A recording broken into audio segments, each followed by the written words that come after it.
शायद बाबर आजम का असल वाला डाउनफॉल अब शुरू हुआ है, क्योंकि ऑस्ट्रेलिया के अंदर जो बंदा हीरो बन जाता है उसे पूरी दुनिया मानती है, और जो बंदा वहां पर जीरो हो जाता है फिर उसके ऊपर क्रिटिसिज्म ही रहती है, वो बंदा वहां से निकलता नहीं है। शायद यही देखते हुए बाबर आजम भी ऑस्ट्रेलिया रवाना हुए थे कि वहां पर हीरो फिर से बनकर निकलूंगा ताकि फिर से वो कॉन्फिडेंस में गेन कर सके। लेकिन वहां पर मार्क वॉग कहता है कि अगर बीबीएल जीतना है तो बाबर आजम को ड्रॉप कर दो, उसकी कोई ऐसी परफॉर्मेंस नहीं है कि उसे सेमीफाइनल या फाइनल में अपनी टीम का हिस्सा बनाया जाए। यह मशवरा है सिडनी सिक्सर्स को। तो अब बाबर आजम पता नहीं सेमीफाइनल खेलता है या नहीं, फाइनल खेलता है या नहीं, अगर खेलता भी है परफॉर्म करता है या नहीं, 10 स्कोर 5 स्कोर 20 स्कोर पर आउट होता है या नहीं, ये सारी कहानियां हैं। और उससे जुड़ी एक और कहानी है कि T20 वर्ल्ड कप के लिए भी ये कंसीडर किया जा रहा है कि बाबर आजम की जगह किसी यंगस्टर को साथ लेकर चले जाओ। बाबर आजम पर इन्वेस्ट करने की जरूरत नहीं है, क्योंकि जिस तरह की उसकी फॉर्म है उसे टीम में डाला नहीं जा सकता। मतलब ये वाले मशवरे आना शुरू हो गए हैं और इसके ऊपर कंसीडर करना शुरू कर दिया हुआ है पाकिस्तान की जो भी सिलेक्शन कमेटी। तो अब यही कह रहे हैं कि शायद बाबर आजम यहां से कभी अब दोबारा राइज ना कर पाए, दोबारा उठ ना पाए।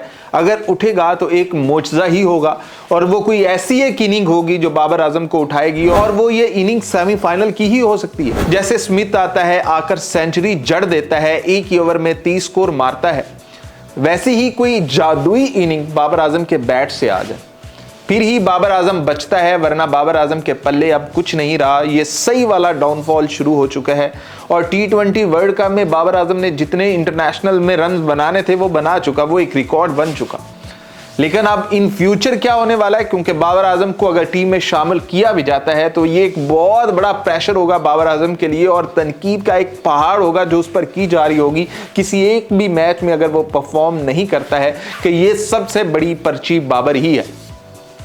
यानी कि पर्ची की आवाजें आती है ना, तो लोग कहेंगे कि सबसे बड़ी पर्ची बाबर आजम ही है, कि इसकी कौन सी परफॉर्मेंस है जिसकी बेस पर इसे टीम में शामिल किया जा रहा है। जैसे शादाब खान के ऊपर तनकीद हुई है, तो अब ये बात है कोई बाबर आजम के ऊपर पर्सनली कोई तनकीद नहीं है कि बाबर आजम को बुरा भला कहा जा रहा है। मैं सिर्फ ग्राउंड रियलिटीज आपको बता रहा हूं कि कहानी अब इस तरह से खुल चुकी है। अब बाबर आजम जो है अंडर प्रेशर कैसे आ चुका है कि ऑस्ट्रेलिया के अंदर बाबर आजम के ऊपर तनकीद हुए जा रही है।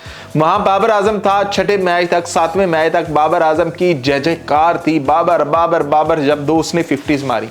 लेकिन उसके बाद डू एंड डाई मैच था, बाबर परफॉर्म नहीं कर पाता है। बाबर आजम जो पहला उनका फाइनल जाने का चांस था, बाबर आजम उसमें भी 0 पर आउट हो जाता है। तो यहां पर सीधा है, साफ है कि बाबर आजम परेशानी में है, बाबर आजम बहुत तगड़े वाली मुश्किल में है। अगर बाबर आजम को बचना है, बाबर आजम को अपनी साख ऑस्ट्रेलिया के अंदर बचानी है, तो बाबर आजम को अगर मौका मिलता है तो बाबर आजम को उसमें परफॉर्म करना पड़ेगा।